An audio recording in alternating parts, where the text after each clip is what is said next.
Hello बच्चों, welcome to my physics class. Last lecture में मैंने आपको कैपेसिटेंस के लिए काफ़ी सारी चीज़ें बताई थी। उसमें हमने डाइलेक्ट्रिक स्लेब जो होती है उसकी वजह से इलेक्ट्रिक फील्ड और उसके अंदर पोटेंशियल और चार्ज और डाइलेक्ट्रिक स्लेब रखने से क्या क्या अंदर होता है, चार्ज कैसे इंड्यूस होते हैं, इंड्यूस चार्ज हम कैसे निकाल सकते हैं, गॉस लॉ हम कैसे वहां पर यूज कर सकते हैं। उसके बाद जब हम कैपेसिटर में किसी डाइलेक्ट्रिक मटेरियल को इंट्रोड्यूस करते हैं तो वहां पर कैसे कैसे चीजें वेरी करती है। यानी कि अगर मैं अगर मैं बैटरी को कनेक्टेड रखूं तो कनेक्टेड रखने पर वहां पर कैपेसिटेंस, चार्ज और इन सभी चीजों में कैसे कैसे वेरिएशन आता है ना। ये सारी चीजें मैं डिस्कस कर चुका हूं। अगर आपको ये चीजें नहीं पता है तो आप पहले वो लेक्चर पूरा देख के आए, क्योंकि फिर ये क्वेश्चन होने वाले हैं, उसके पहले ये क्वेश्चन होना इम्पॉसिबल है। तो आप पहले वो सारी चीजें समझो, उसके बाद ही आप इधर आए। क्लियर है? ओके। सो मैंने यहाँ पर क्वेश्चंस ऑलरेडी सारे लिख दिए हैं, है ना। और हम स्टार्ट करेंगे नीचे वाले क्वेश्चन से, फिर फर्दर हम आगे बढ़ने वाले हैं। ठीक है, तो सबसे पहले हम स्टार्ट करेंगे कहां से, हमारे फर्स्ट वाले क्वेश्चन से। तो फर्स्ट वाला क्वेश्चन आप खुद से ट्राई करना चाहते हैं तो इसको पॉज करके एक बार आप खुद से ट्राई कर लो, है ना। मैं समझा देता हूं क्या है। आइसोलेटेड पीपीसी, पीपीसी का मतलब होता है पैरेलल प्लेट कैपेसिटर, है ना, शॉर्ट फॉर्म ऑफ एनर्जी। कितनी एनर्जी उसकी initially 10⁻³ joule. Absence of dielectric, dielectric यहाँ पर अब्सेंस है। If epsilon r equals to 100 is introduce, है ना। मतलब अब हम क्या कर रहे हैं, एप्सिलॉन आर कितना 100, यानी कि 100 डाइलेक्ट्रिक कांस्टेंट वाला हम डाइलेक्ट्रिक स्लेब वहां पर क्या कर रहे हैं, इंट्रोड्यूस कर रहे हैं, है ना। पूरा भर रहा है, उसको कंप्लीटली फिल कर रहा है dielectric slab. So find energy in the capacitor. तो कैपेसिटर में कितनी एनर्जी होगी ये आपको बताना है। तो कैसे निकालेंगे आप बताओ। अच्छा, आइसोलेटेड इसका मतलब बैटरी डिस्कनेक्टेड है। अगर बैटरी डिस्कनेक्टेड है तो एनर्जी का फॉर्मूला क्या आया था बताओ। एनर्जी क्या होगी, बैटरी अगर डिस्कनेक्टेड है तो वहां पर एनर्जी क्या होती है, कम हो जाती है। कितनी, जितना उसका डाइलेक्ट्रिक कांस्टेंट होता है। डाइलेक्ट्रिक कांस्टेंट को हम कैसे रिप्रेजेंट करते हैं, तो यूनिट अगर 10⁻³ है और तो के कितना है, यानी एप्सिलॉन आर ही हमारा के है, तो ये 100 होगा और ये ऊपर जाएगा 10⁻ क्या आ जाएगा, -5 जूल। ये आंसर है। अरे यही आंसर है, कुछ भी ज्यादा एक्स्ट्रा नहीं है उसमें, है ना। तो ये देख लो, नोट कर लो, क्योंकि वहां पर एनर्जी के टाइम्स कम हो जाती है। ये मैं सारी चीजें बहुत अच्छे से समझा चुका हूं पिछले वाले मेरे लेक्चर में, तो आप वहां पर जाकर देख लो, कोई प्रॉब्लम नहीं आएगी। चलो नेक्स्ट देखो, नेक्स्ट क्वेश्चन क्या है, इसको हम करते हैं। नेक्स्ट क्वेश्चन ये, a capacitor of energy U naught 2 × 10⁻⁴ joule and C naught 4 × 10⁻⁸ farad. यानी कि मुझे एनर्जी दे दी और कैपेसिटेंस दे दिया in the absence of dielectric, dielectric के अब्सेंस में। अब जो डाइलेक्ट्रिक का जो अगर हम इंट्रोड्यूस करते हैं तो उसका जो डाइलेक्ट्रिक कांस्टेंट है वो कितना है, 150। तो first find new stored energy when dielectric slab completely filled. क्या बताना है तुम्हें, नई स्टोर्ड एनर्जी बताना है जब डाइलेक्ट्रिक कांस्टेंट को मैं क्या कर रहा हूं, कंप्लीटली फील्ड कर, मतलब सॉरी फील कर रहा हूं, है ना। ये बताना। दूसरे में how much excess charge flows from the supply, यानी कि सप्लाई से कितना चार्ज वहां पर फ्लो होगा।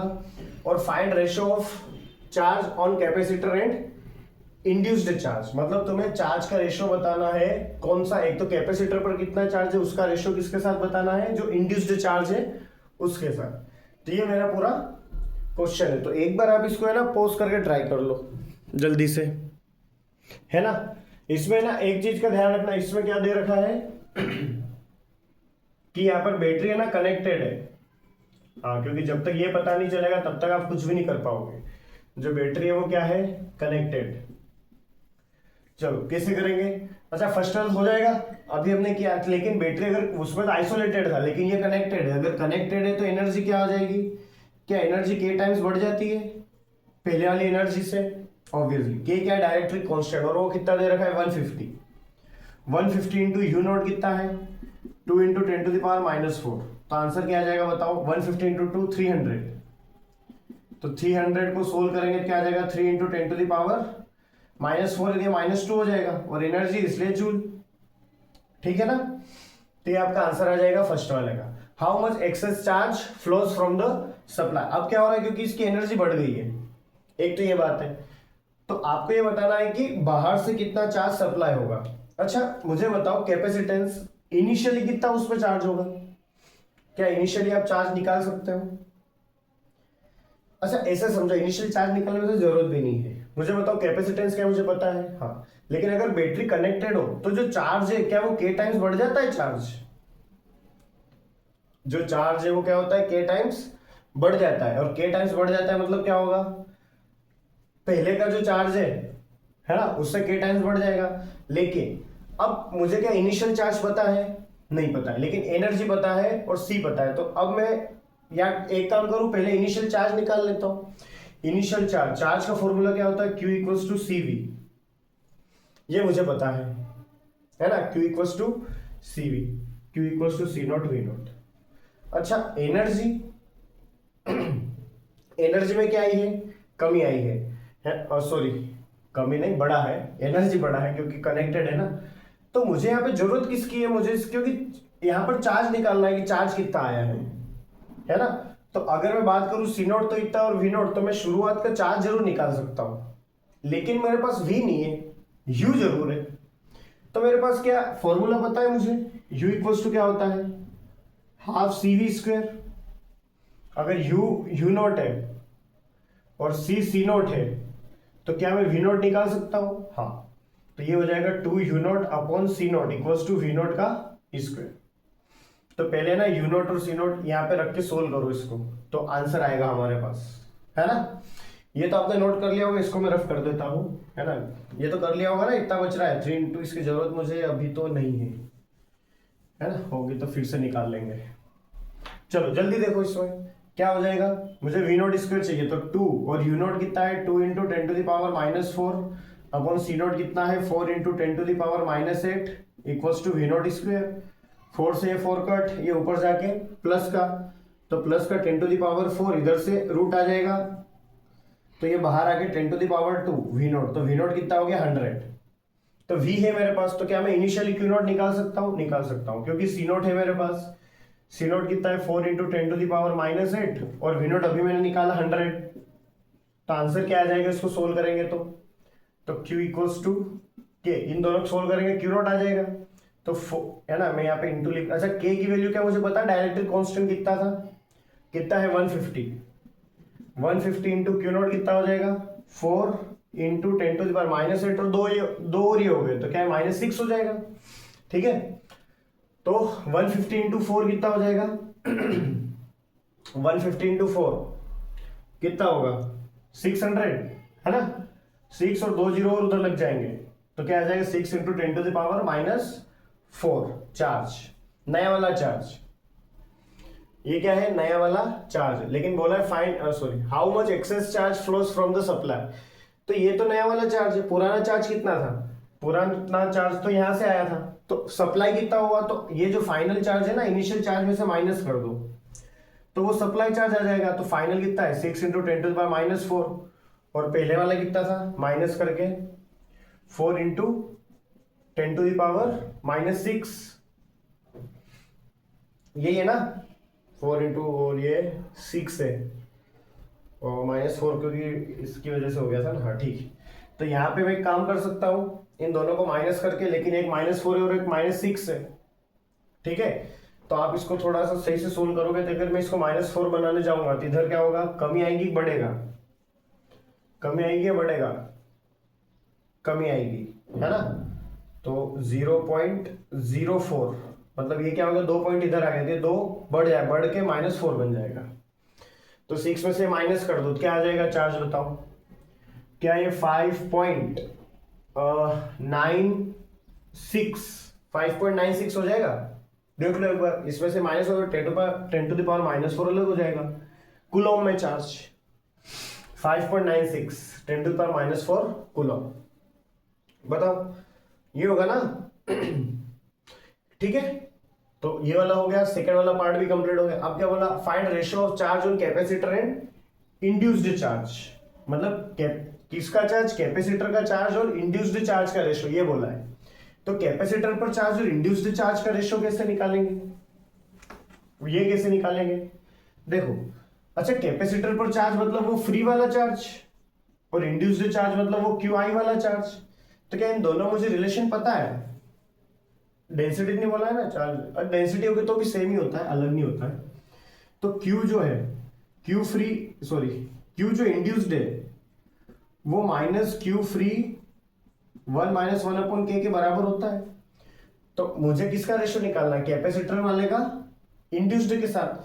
तो मैं भी उल्टा निकाल लेता हूं, फिर सही कर लेंगे। तो ये क्यू फ्री अपॉन में लिया, तो Q induced upon Q free है ना, ये क्या माइनस अंदर पहुंचा दोगे तो -1, और ये उधर जाके प्लस का 1/k।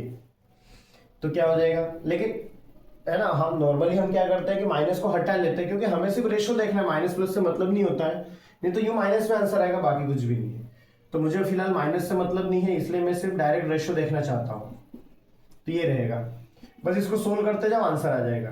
1 - 1/k हमें दे रखा है, कितना है 150, ये 150 उधर जाएगा तो यहाँ पे 150 - 1 149/150। तो ये रेशो है दोनों का, ये रेशो है। अच्छा, डेंसिटी पूछ लेते तो भी ये रेशो होता है। अच्छा, क्यू इक्वल टू क्या होता है, डेंसिटी सिग्मा अपॉन, तो सिग्मा आई अपॉन ए, और एरिया जिसका भी सेम होता, तो सिग्मा फ्री अपॉन ए 1 - 1/k। तो ये तो कट हो जाता, तो ये रेशो भी सेम ही आता है, 1 - 1/k सेम।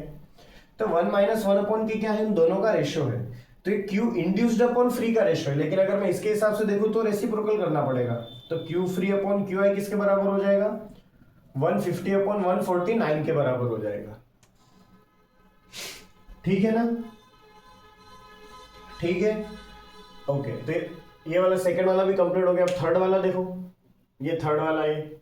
अब PPC of A equals to 100 centimetre square, मतलब पैरेलल प्लेट कैपेसिटर दे रखा है, उसका एरिया कितना है, ये 100, उसमें दोनों प्लेट की सेपरेशन कितनी है 1 मिलीमीटर, डाइलेक्ट्रिक कांस्टेंट उसका कितना दे रखा है 5, एंड उसकी स्ट्रेंथ दे रखी है 1.9 × 10⁷ वोल्ट पर मीटर, स्ट्रेंथ है उसकी। So find maximum charge that can be stored, तो वहां पर तुम मैक्सिमम कितना चार्ज स्टोर कर सकते हो, ये आपको बोला है। ठीक है, चलो तो ये आप एक बार ट्राई करो, इतना मैं इसको रफ कर देता हूं, वो ट्राई करो इतने।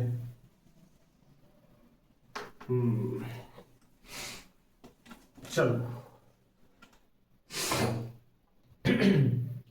ओके, तो इसको मैं कैसे करूंगा सोल्व, मैक्सिमम चार्ज मुझे चार्ज निकालना है।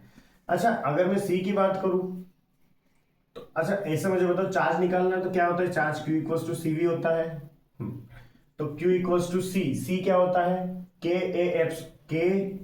ए एप्सिलॉन नॉट अपॉन डी, पता है, भूल गए है ना। और पोटेंशियल, पोटेंशियल क्या मुझे पता है, नहीं पता है, लेकिन मुझे स्ट्रेंथ दे रखी है, क्योंकि वो वैसे वो मैक्सिमम चार्ज पूछ रहे हैं, तो मतलब स्ट्रेंथ मुझे दे रखी है। स्ट्रेंथ का क्या मतलब हुआ कि अगर इससे ज्यादा इलेक्ट्रिक फील्ड, वोल्ट पर मीटर, वैसे भी स्ट्रेंथ इलेक्ट्रिक फील्ड ही होती है, अगर इससे ज्यादा इलेक्ट्रिक फील्ड मैंने दे दी तो जो चार्ज है, सॉरी, तो जो डाइलेक्ट्रिक है वो क्या हो, उसके जो बॉन्डिंग है ना, क्योंकि अभी क्या है, चार्ज बाउंड है, और फिर उसके क्या होंगे, बॉन्डिंग टूट जाएंगे और चार्ज अपने पेरेंट न्यूक्लियाई से बाहर चला जाएगा, तो फिर वो इंसुलेटर नहीं रहेगा, फिर वो डाइलेक्ट्रिक नहीं रहेगा, फिर वो क्या हो जाएगा, कंडक्टिंग मटेरियल बन जाएगा। तो हमें वो नहीं होने देना, मतलब मुझे इलेक्ट्रिक फील्ड इससे कम रखना है, या इससे लगभग इसके बराबर भी हो जाएगा तो चल जाएगा काम, इसके बराबर में भी मुझे कोई दिक्कत नहीं है। तो ऐसी कंडीशन में क्या मुझे फिर पोटेंशियल उसी के अकॉर्डिंग लेना पड़ेगा, क्योंकि स्ट्रेंथ मुझे दे रखी है। तो मुझे पता है कि यहां पर जो E होता है वो E किसके बराबर होता है, VD के। क्या सही है ये, या V बराबर ED होता है, V बराबर ED होता है ना। तो मुझे V चाहिए, तो E मुझे दे रखा है, E ये है, तो ये अभी देखते हैं। और D मुझे सेपरेशन भी पता है, मैं यहां पर V की जगह क्या रख देता हूं, ED। तो D से D कैंसिल, तो Q क्या हो जाएगा, K कितना है 5, A कितना है 100, एप्सिलॉन नॉट 8.85 इंटू 10⁻⁻12 और E कितना है 1.9 इंटू 10⁻7। कुछ छूट तो नहीं गया, देख लेना। है ना। तो क्योंकि इतना मैक्सिमम पोटेंशियल मैं दे सकता हूँ, इससे अगर ज्यादा पोटेंशियल हुआ तो फिर तो यहाँ पर इलेक्ट्रिक फील्ड बढ़ जाएगा, और ये है ना यहाँ पर स्ट्रेंथ से ऊपर पहुंच जाऊंगा मैं, तो ब्रेक हो जाएगा। तो मुझे ब्रेक नहीं होने देना है, तो भाई मैक्सिमम कितना चार्ज लगा दूं अगर उसको ब्रेक नहीं होने देना है मुझे, क्योंकि चार्ज जितना ज्यादा होगा इलेक्ट्रिक फील्ड उतना ज्यादा हो जाएगा। तो स्ट्रेंथ भी, भाई स्ट्रेंथ तो फिक्स है पर वो इलेक्ट्रिक फील्ड बढ़ जाएगा तो फिर तो स्ट्रेंथ से ऊपर निकल जाऊंगा मैं। तो मैक्सिमम कितना चार्ज कि मैं स्ट्रेंथ के बराबर रहूं, उससे ऊपर नहीं जाना है। तो Q इक्वल्स टू क्या हो जाएगा, मुझे बस इसको सोल्व ही तो करना है अब, है ना। तो कैसे सोल्व करेंगे, देखो मैं थोड़ा सा अप्रोक्सीमेशन यहाँ पे आई थिंक लगा लूं क्या, आप बोलो तो लगा लेते हैं। 1.9 को अप्रोक्स 2 मान लूं क्या, 2 मान लेते हैं। तो 5 2 जा 10, 10 हो गया। तो ये 1000 और इधर 7 है, तो 1000 और 7 10 हो जाएगा। तो 10 टू द पावर -12 और 10 आ जाएगा। तो ये बचेगा 10 टू द पावर -2। इसका काम खत्म करो, बचेगा 8.85, 8.85। तो ये आंसर ही है वैसे कूलोम। तो मैं इतना चार्ज वहां पे मैक्सिमम दे सकता हूँ, इससे ज्यादा अगर मैं चार्ज देने पे गया तो मेरी हालत खराब हो जाएगी, मतलब मेरी नहीं कैपेसिटर की, है ना। वहां पे अंदर सब कंडक्टर आ जाएगा। तो ये मैक्सिमम चार्ज है, क्या है मैक्सिमम चार्ज, ठीक है। इसमें आई थिंक आपको कोई प्रॉब्लम नहीं होनी चाहिए।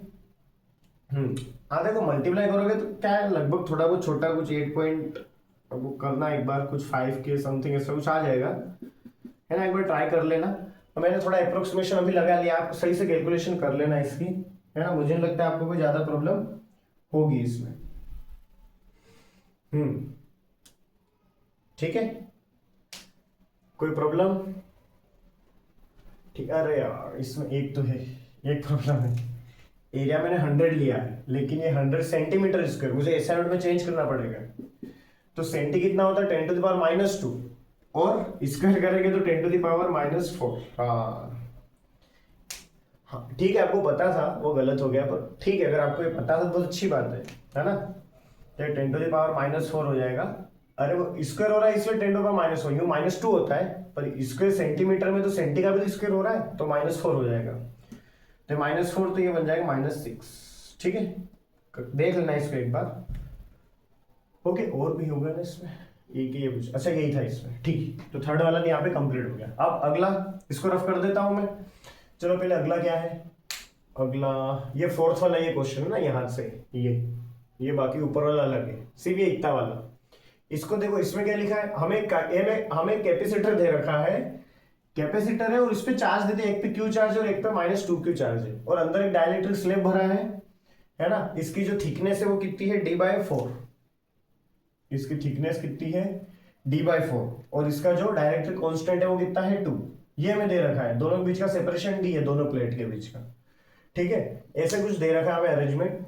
A charge density in inner surface, यानी कि ये जो कैपेसिटर है, तो कैपेसिटर के इनर सरफेस यानी कि यहां पर, और इसमें यहां पर अंदर वाले पर कितनी डेंसिटी होगी, चार्ज डेंसिटी पूछा है ना। हाँ, तो यहाँ पर कितनी डेंसिटी होगी वो बोला है। फिर सिग्मा मतलब फिर चार्ज डेंसिटी बताना है ऑन स्लैब। तो ये जो स्लैब है, इस स्लैब में क्या होगा, इस स्लैब में भी तो इंड्यूस्ड चार्ज आ जाएंगे इधर, तो वो इंड्यूस्ड चार्ज की मुझे डेंसिटी बताना है। फिर इलेक्ट्रिक फील्ड इन डाइलेक्ट्रिक, अब डाइलेक्ट्रिक के अंदर इलेक्ट्रिक फील्ड कितना होगा अंदर, क्योंकि अंदर इलेक्ट्रिक फील्ड कम हो जाता है, वो आपको बताना है। और डेल वी बिटवीन कंडक्टर्स, यानी कि कंडक्टर के बीच में पोटेंशियल डिफरेंस बताना है। ये कंडक्टर है ना भाई पूरा, इस पूरे के बीच में पोटेंशियल डिफरेंस कितना होगा वो है, और फिर तो कैपेसिटेंस बताना लास्ट में, ठीक है ना।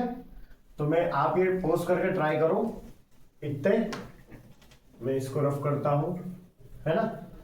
मतलब इसको ट्राई कर लो आप, अब मैं तो चालू कर ही दूंगा, है ना, आप पोस्ट करके ट्राई कर सकते हो। ओके, फर्स्ट है चार्ज डेंसिटी बताना है। तो मुझे एक बात पता है ना, और मैंने बता भी रखी है आप लोगों को, कि अगर यहाँ पर Q चार्ज है और यहाँ पर -2Q चार्ज है, तो आपको पता है बाहर कितना चार्ज होता है जो दोनों का एवरेज हो। तो दोनों का एवरेज क्या हो जाएगा, Q -2Q/2, तो कट के क्या आ जाएगा -Q/2। तो दोनों का एवरेज जो है ना वो इधर होता है, -Q/2 इधर, -Q/2 इधर, पर ये तो आउटर सरफेस पर है। दोनों का जो एवरेज है ना, दोनों जो हम चार्ज दे रहे हैं उसका एवरेज निकाल लो, एवरेज उसकी बाहर वाली सरफेस पर होता है। क्लियर है, ओके। अंदर अंदर कितना होगा, अंदर जो होता है ना उसके लिए हम क्या करते पता है, Q मतलब Q1 माइनस Q2 करते हैं और डिवाइड बाय 2। तो एक तरफ Q है माइनस Q2, तो यहाँ पे माइनस हो जाएगा, माइनस माइनस प्लस का 2Q अपॉन 2। तो ये हो जाएगा 2 और 1 3 हो गया, तो 3Q/2 हो जाएगा। तो अंदर जो चार्ज है ना वो 3Q/2 है। अब एक तरफ जो है ना वो प्लस का होगा और एक तरफ कैसा होगा, माइनस का, है ना, क्योंकि हम वो गोस से देखते हैं ना कि एक तरफ प्लस होना चाहिए दूसरा माइनस, क्योंकि अंदर टोटल चार्ज क्या होना चाहिए, 0 होना चाहिए। तो ये माइनस का किधर होगा, प्लस का किधर होगा, तो ऑब्वियसली देखो इधर -Q/2 है, लेकिन यहाँ पे मैंने टोटल कितना चार्ज दिया था -2Q, तो ऑब्वियसली इधर माइनस और बच रहा होगा, तो इसका मतलब ये वाला -3Q/2 होगा और ये वाला प्लस का 3Q/2। ये माइनस होगा तो ऑब्वियसली इसको प्लस का ही होना पड़ेगा। ये सब मैं समझा चुका हूँ मेरे लेक्चर्स में कि ये कैसे आता है, क्या होता है, सब कुछ बता चुका हूँ मैं। तो यहाँ पर जो अंदर है वो चार्ज कितना है, 3Q/2। ये हमारा आंसर है सेकंड वाले का। भाई हमें तो सिर्फ एक प्लेट का सिर्फ चार्ज बताना है, हमें पता हो तो है ना, इंडक्शन की वजह से उधर नेगेटिव चार्ज आना ही आना है। तो ये वाला काम हो गया। अब अगला क्या बोला है, कौन फर्स्ट ही हुआ ना अभी तो, हाँ, सिग्मा ऑन स्लैब, स्लैब पर कितना चार्ज होगा।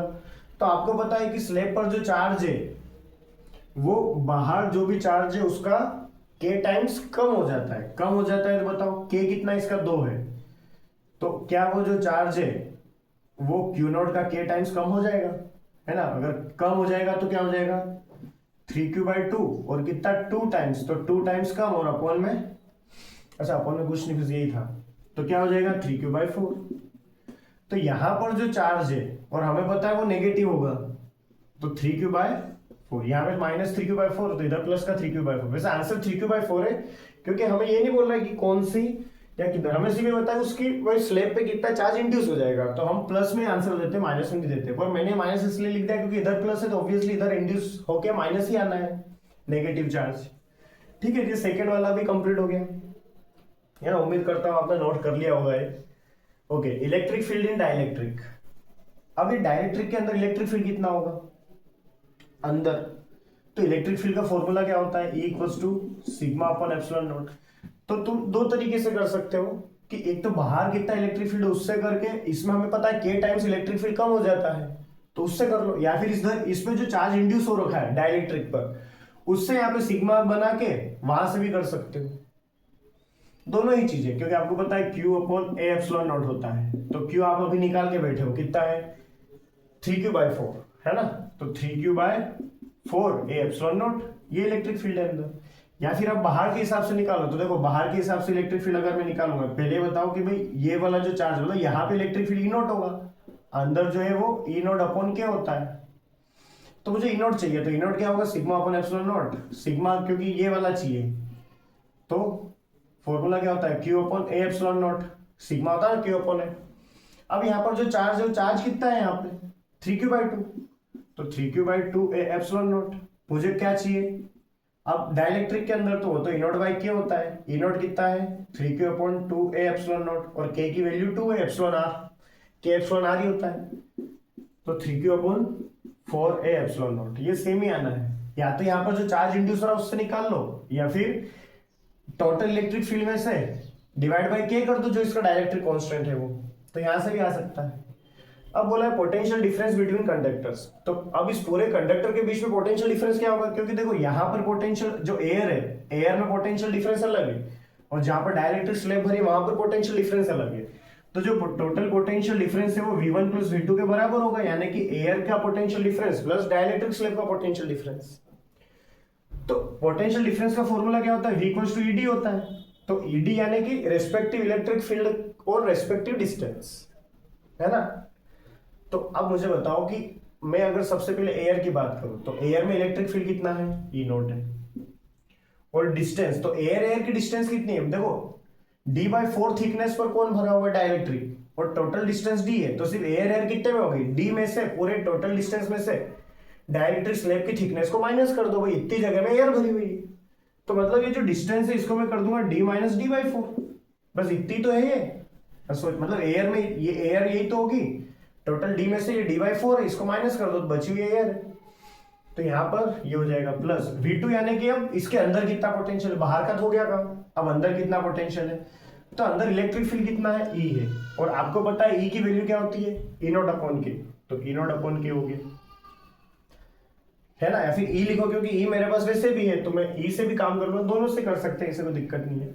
अब इसकी थिकनेस कितनी है, d/4, तो आप यहाँ पे मल्टीप्लाई में क्या कर दोगे, d/4, तो v इक्वल्स टू क्या हो जाएगा, ई नॉट, यहाँ पे cross multiply 4d minus D upon 4, तो कितना हो जाएगा 3d/4, प्लस यहाँ पे ई नॉट d/4 के, इसको सोल्व कर लो, तो v equals to E naught d/4, है ना, तो ई नॉट d/4 को कॉमन ले लिया, क्या बचा, ई नॉट d/4, ई नॉट d/4, है ना, सॉरी ये 4, तो इधर क्या बच रहा है, तो ये हो जाएगा 3 + 1 अपॉन के कितना है 2 है हमारा डायरेक्ट कांस्टेंट, तो इसका क्रॉस मल्टीप्लाई कर लो, 3 2 6, 6 + 1 7, तो 7/2, तो 7 ई नॉट d/2, 2 और 8 × 2, सॉरी 4 × 2 8, है ना, पहले से मल्टीप्लाई करके 8 बोल दिया मैंने, तो ये हो जाएगा 6 और 1 7, 7 ई नॉट d अपॉन 4 आ रहा था, 4 2 8 6, ठीक है। v equals to E naught की वैल्यू मेरे पास है, ई नॉट की वैल्यू क्या है 3q/2 एप्सिलॉन नॉट, तो 7/8 3q/2 epsilon not into d बच रहा है ना, तो इसको मल्टीप्लाई कर दो, तो v equals to 21qd upon इसका कर देंगे तो 16a एप्सिलॉन नॉट, ये आंसर है पोटेंशियल, ये पोटेंशियल है, ठीक है, तो डी वाला भी हो गया। अब क्या बचा, द कैपेसिटेंस, यानी कैपेसिटेंस कितना होगा बताओ, कैपेसिटेंस का फॉर्मूला क्या होगा, C इक्वल्स टू Q/V, तो Q यानी चार्ज, तो बताओ चार्ज कितना है इसमें 3q/2, तो चार्ज तो 3q/2 है, अपॉन V अभी मैंने निकाला 21qd upon 16a epsilon not, अच्छा तो 3q/2 और ये पूरा पलट के ऊपर चला जाएगा, तो 16a epsilon naught upon 21qd, है ना, Q से Q कैंसल, 2 से 8 टाइम में, 3 से ये 7 टाइम में, तो आंसर आ जाएगा 8a epsilon naught upon 7d, 8a epsilon naught upon 7d, ये है ना, देखना कुछ टर्म्स नहीं रह गई, तो ये है आपका आंसर, ठीक है, क्या है 8a epsilon naught upon 7d, ठीक है, तो ये वाला आंसर भी हमारा आ गया। अब नेक्स्ट हमें काम करना है, तो नेक्स्ट काम करने के लिए, है ना, इसको मुझे रफ करना पड़ेगा, कौन सा 4th वाला था ना, ये हाथ से पूरा रफ होगा, तो चलो अगला वाला क्वेश्चन क्या है वो देख लेते हैं, फिर इतने में रफ कर दूंगा इसको।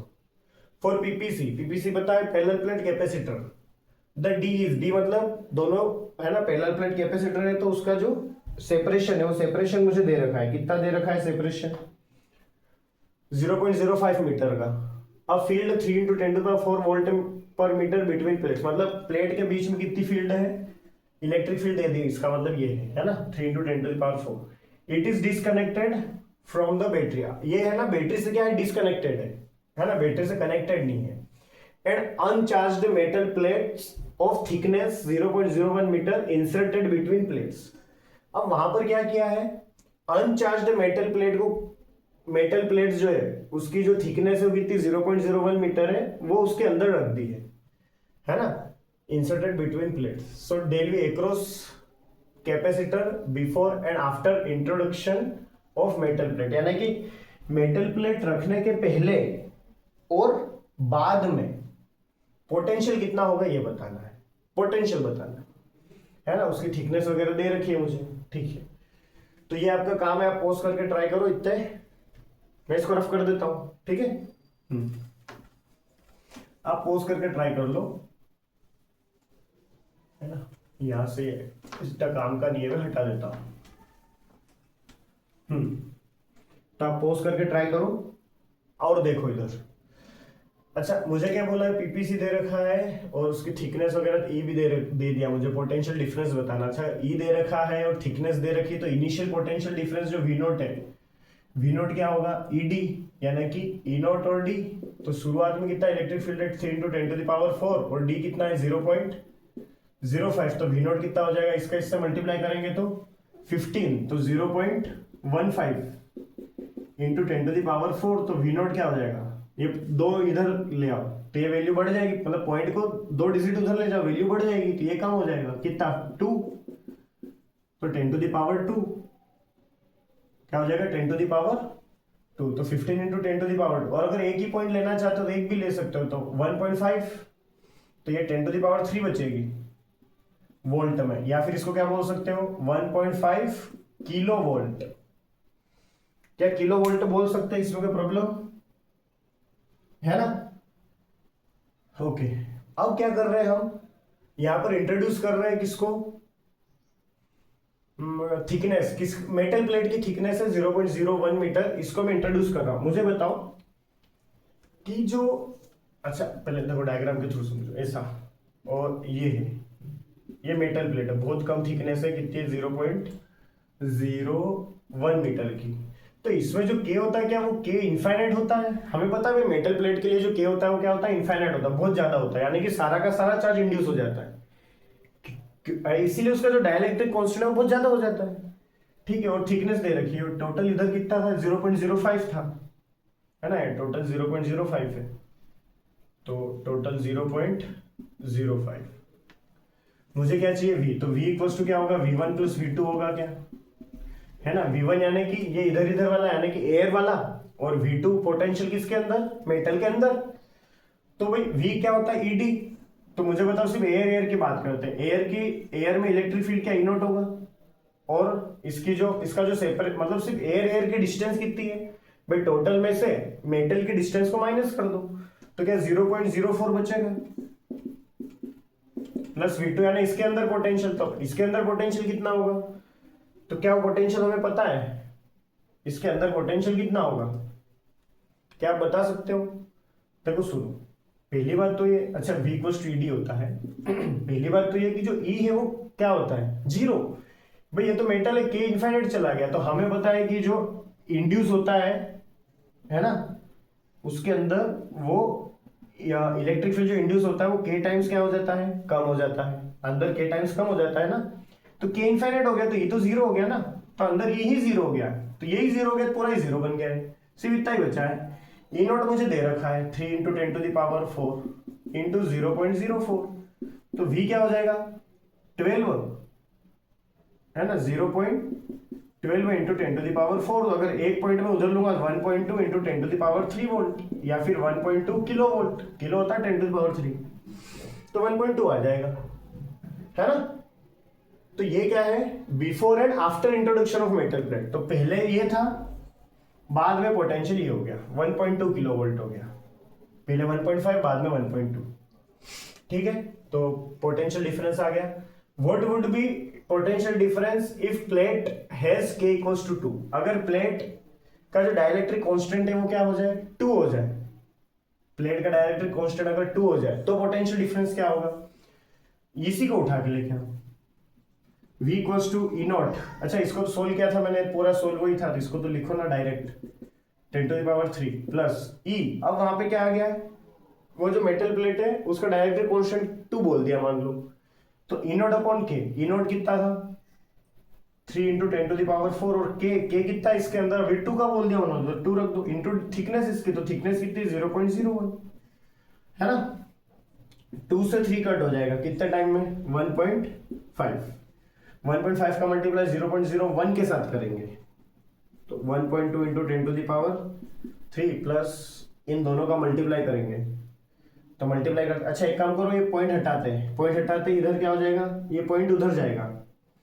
है ना, पॉइंट उधर जा रहा है तो ये वैल्यू बढ़ रही है, कम हो जाएगा, तो इसको एक कम करके 3 कर लो, ठीक है, तो क्या मल्टीप्लाई करना आसान हो जाए, 15 इंटू 0.01 क्या हो जाएगा 0.15 इंटू 10⁻³ 10⁻³ सेम है, तो 1.2 में 1.15 प्लस करेंगे तो क्या आ जाएगा बताओ 1.35 किलो वोल्ट, पोटेंशियल डिफरेंस से पूछा था ना, हाँ ठीक है, तो 1.35 किलो वोल्ट, ये क्या होगा उसका पोटेंशियल डिफरेंस 1.35, बताओ इसमें कोई प्रॉब्लम तो नहीं है,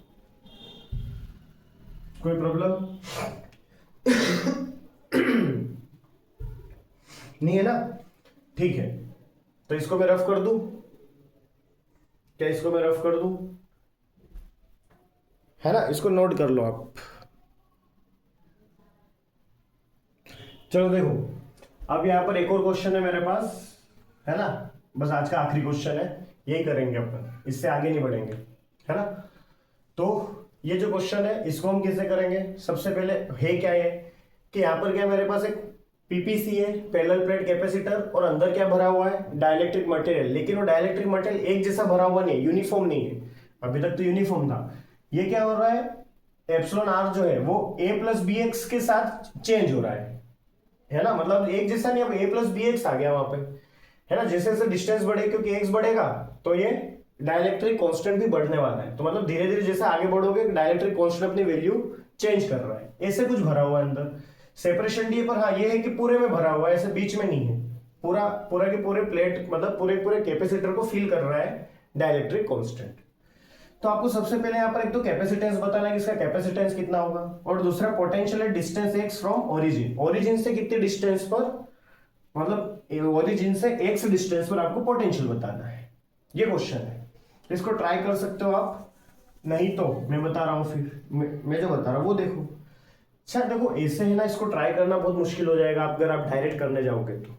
जो नॉर्मल प्रोसेस है कैपेसिटेंस फाइंड करने की, उस प्रोसेस को फॉलो करो। क्या है प्रोसेस, सबसे पहले इलेक्ट्रिक फील्ड, फिर पोटेंशियल, फिर कैपेसिटेंस, है ना। तो सबसे पहले इलेक्ट्रिक फील्ड देखो, तो इलेक्ट्रिक फील्ड का फॉर्मूला क्या होता है भाई, ये तो पूरा क्या है हमारा कैपेसिटर है, तो इलेक्ट्रिक फील्ड जो अंदर होता है वो एप्सिलॉन नॉट टाइम्स कम हो, सॉरी के टाइम्स कम हो जाता है, तो ई बराबर ई नॉट अपॉन के होता है।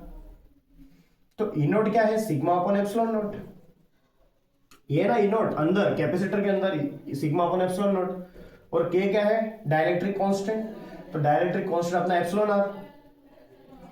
तो मैं ई को क्या लिख सकता हूं बताओ, सिग्मा अपॉन कितना डाइलेक्ट्रिक कांस्टेंट एप्सिलॉन नॉट, इधर कर दो, और सिग्मा चार्ज, अच्छा मुझे चार्ज दे रखा है, मैं चार्ज दे रखा है, मैं सिग्मा को क्या रख सकता हूँ, क्यू अपॉन ए रख सकता हूँ, एप्सिलॉन नॉट एप्सिलॉन आर। तो मैं इसको क्या लिख दूं बताओ, क्यू अपॉन ए एप्सिलॉन नॉट, और एप्सिलॉन आर की जगह ये रख देते हैं जो दिया है, ए प्लस बी एक्स। अब यहां तक मुझे इलेक्ट्रिक फील्ड, अब मुझे क्या चाहिए, पोटेंशियल चाहिए। तो पोटेंशियल के लिए क्या है फॉर्मूला, मान लो भाई यहाँ का जो पोटेंशियल है इसको मैं v मान लेता हूँ, या फिर v, ये क्योंकि पॉजिटिव प्लेट है, यहाँ पर क्या है v प्लस है और यहाँ पर क्या है v माइनस। तो मैं अगर इसे लिखूं v plus minus v minus equals to, ये माइनस है, यहाँ पर जो डिस्टेंस है वो जीरो है क्योंकि ये ओरिजिन पर है और ये d डिस्टेंस पर है। तो ये क्या होता है, फाइनल माइनस इनिशियल लिखते हैं ना हम, तो फाइनल माइनस इनिशियल मतलब मैं कहां से कहां, जीरो से, मतलब इससे मैं इधर आ रहा हूं, मतलब यहां से फाइनल ये है, ठीक है, v माइनस उसको मैं बड़ा मान रहा हूँ, ये छोटा, मैं यहां से यहां आ रहा हूँ, मतलब ये डिस्टेंस कितनी है d, तो मैं d से कहां जा रहा हूँ, जीरो पे, मैं ऐसे जा रहा हूँ भाई, यहां से ये डिस्टेंस d है ना भाई, d से मैं जीरो पे जा रहा हूँ फाइनल, क्योंकि फाइनल लिखा, सॉरी फाइनल v प्लस, अरे sorry really sorry, final v plus है, मैंने उल्टा लिख दिया, फाइनल v प्लस है, तो मैं यहां से जा रहा हूं, सॉरी सॉरी सही लिखा था मैंने, मैं कंफ्यूज हो गया, sorry, v plus v minus, तो v प्लस तो फाइनल माइनस इनिशियल, मतलब मैं इनिशियली कहां पे था, यहां पर था, तो यहां पर था मतलब d पर था, तो d से मैं जीरो पर जा रहा हूं, हाँ ये सही है, कोई दिक्कत नहीं। अब यहाँ पे क्या आ जाएगा, e इलेक्ट्रिक फील्ड, और इधर क्या आता है e के साथ में dx, क्योंकि dx के साथ में चीजें चेंज हो रही है सारी। ओके चलो आगे बढ़ते हैं, v plus minus v minus, तो यहाँ पे तो भाई माइनस पे हम पोटेंशियल को क्या मान लेंगे, जीरो मान लेंगे, तो सिर्फ v प्लस मतलब v बचेगा भाई, मैं तो अभी वैसे ही पोटेंशियल डिफरेंस लिख रहा हूँ, माइनस इधर d से जीरो, इलेक्ट्रिक फील्ड क्या है, q अपॉन ए एप्सिलॉन नॉट, और इधर a प्लस बी एक्स, और इधर क्या आ जाएगा dx, तो v क्या हो जाएगा बताओ, minus Q upon epsilon not, तो बाहर क्यू कांस्टेंट है, और a प्लस बी एक्स लिखा हुआ है, तो a प्लस बी एक्स है, तो इसका क्या होता है, क्या लॉग होता है, इंटीग्रेशन, तो ln a plus B X हो जाएगा, और इधर क्या आ जाएगी लिमिट, है ना d है ये, d से जीरो, है ना, d और a में ज्यादा अंतर नहीं दिखता है, तो d से जीरो, लेकिन a प्लस बी एक्स का मैं डबल से डिफरेंशिएशन करता हूं, डबल से होता है ना a प्लस बी एक्स का, अभी तो one upon a plus B X का इंटीग्रेशन ही हो गया, अब a प्लस बी एक्स का मैं डिफरेंशिएशन करता हूं, तो a का जीरो, एक्स का 1 और सिर्फ क्या बचेगा b, और वो कहाँ लिखते हैं अपोन में, वो अपोन में लिखते हैं। इंटीग्रेशन होता है ना ऐसा भाई, इसका मुझे डबल से करना होता है। या फिर आप a प्लस बी एक्स को टी लेट करके भी कर सकते हो, इसको टी लेट कर लो तो पूरा टी के हिसाब से चेंज होके भी हो जाएगा, है ना। वैसे भी कर सकते हो, मैंने बोला ऐसे भी कर सकते हो, है ना। तो करना इंटीग्रेशन, तो v इक्वल्स टू क्या हो जाएगा, q upon A B epsilon naught, और इसको मैं सोल्व करूंगा तो upper limit minus lower limit, तो अपर लिमिट क्या है, अच्छा इधर माइनस है, अपर लिमिट क्या है 0, तो मैं यहाँ पे 0 रखूंगा x की जगह पे, क्या बचेगा सिर्फ b, माइनस d रखूंगा तो क्या हो जाएगा ln a plus B D, है ना। तो इसको मैं रख सकता हूँ minus q upon A B epsilon naught, और ये हो जाएगा ln b upon a plus B D. ये माइनस अंदर पहुंचाएंगे तो क्या हो जाएगा q upon A B epsilon naught, है ना। आपको पता है जब भी माइनस अंदर जाता है ना तो ये इनका रेसिप्रोकल हो जाता है, तो ln a plus B D upon B, ये पोटेंशियल हो जाएगा a plus B D upon B. ठीक है, मुझे क्या चाहिए कैपेसिटेंस, तो कैपेसिटेंस का फॉर्मूला क्या होता है, c equals to Q by V, तो c equals to Q by V का फॉर्मूला ये रहा, क्या है q upon A B epsilon naught ln a plus B D upon a plus B D upon B, B है ना कि a है, क्या था मैंने पहले 0 रखा तो b कहां से आ जाएगा, a आ जाएगा ना, यार सॉरी, यहां पर a आएगा तो यहां पर भी a आएगा, ठीक है। हाँ अरे मुझे लगा मैं b लिख दिया, गलती से लिख दिया, ऐसा टेंशन मत लो, आंसर नहीं गड़बड़ होने दूंगा मैं, है ना, विश्वास रखो। तो c equals to A B epsilon naught upon ln a plus B D upon A, ये क्या आ गया कैपेसिटेंस, क्या है ये कैपेसिटेंस, तो क्या है एप्सिलॉन नॉट ए बी, है ना। अब मैंने A B epsilon naught upon ln a plus B D upon A, तो ये आंसर है। अब मुझे क्या चाहिए, potential distance x from origin, origin से x डिस्टेंस पर मुझे क्या चाहिए पोटेंशियल। अच्छा ये जो मैंने डिस्टेंस रखी थी d रखी थी, मुझे पोटेंशियल चाहिए, तो यही इसको इसी को कर लो solve, q upon A B epsilon naught ln a plus B, यहाँ पे क्या होती है d डिस्टेंस थी इसलिए d आ रहा था, अगर x डिस्टेंस है तो वहां d की जगह x लिख दो अपॉन है, तो ये आंसर हो जाएगा। ये सेकंड वाले का आंसर है, ये फर्स्ट वाले का आंसर है ना। प्रोसेस फॉलो करोगे तो आंसर सभी के निकलेंगे, सभी के लेवल निकलेंगे, सभी के लेवल निकलेंगे अगर सही फॉलो किया है तो, है ना। बट लेवल उसी के निकलेंगे जो पढ़ेगा, ठीक है। तो उम्मीद करता हूं कि आपको क्वेश्चन समझ में आया होगा, है ना। एक होमवर्क का क्वेश्चन ले लो, आप करना इसको ट्राई एक बार, फिर से मैं ऐसा ही दे रहा हूं एक कैपेसिटर, और इसके अंदर भी पूरी तरीके से फील कर रखा है एक डाइलेक्ट्रिक कांस्टेंट, बट ये डाइलेक्ट्रिक कांस्टेंट एक जैसा नहीं है, ये ना लीनियरली क्या हो रहा है, जो डाइलेक्ट्रिक कांस्टेंट है वो लीनियरली इंक्रीज हो रहा है, डाइलेक्ट्रिक कांस्टेंट लीनियरली इंक्रीज हो रहा है, जब तुम यहां से इधर जा रहे हो लीनियरली डाइलेक्ट्रिक कांस्टेंट इंक्रीज हो रहा है। चार्ज वगैरह जो भी लेना हो सब आइडियल लेके काम कर लेना, तो आपको बताना है कि कैपेसिटेंस क्या हो जाएगा इसका, अगर एप्सिलॉन मतलब जो या फिर ऐसा कर लो कि इसको यहाँ पे जो यहाँ वाला जो पॉइंट है यहाँ पर कैपेसिटेंस K1 है और यहाँ पर जो कैपेसिटेंस है वो K2 है, ये हमें चलो गिवन है। यहाँ पर कैपेसिटेंस K1 है, सॉरी डाइलेक्ट्रिक कांस्टेंट, यहाँ पर डाइलेक्ट्रिक कांस्टेंट K1 है, यहाँ पर डाइलेक्ट्रिक कांस्टेंट K2 है, डाइलेक्ट्रिक कांस्टेंट है वो, और यहां से यहां तक डाइलेक्ट्रिक कांस्टेंट पूरा बढ़ रहा है या कम भी हो सकता है ना। वैसे मैंने लीनियरली इंक्रीज लिखा है पर कम भी हो सकता है, ऐसा जरूरी नहीं है।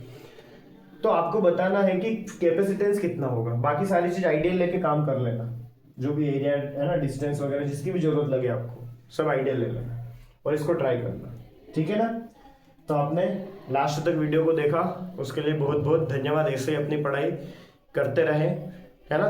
फिर हम मिलते हैं नेक्स्ट वीडियो में, तब तक के लिए, है ना, आपसे थोड़ा सा, है ना, दूरी चाहता हूँ, ठीक है, ओके।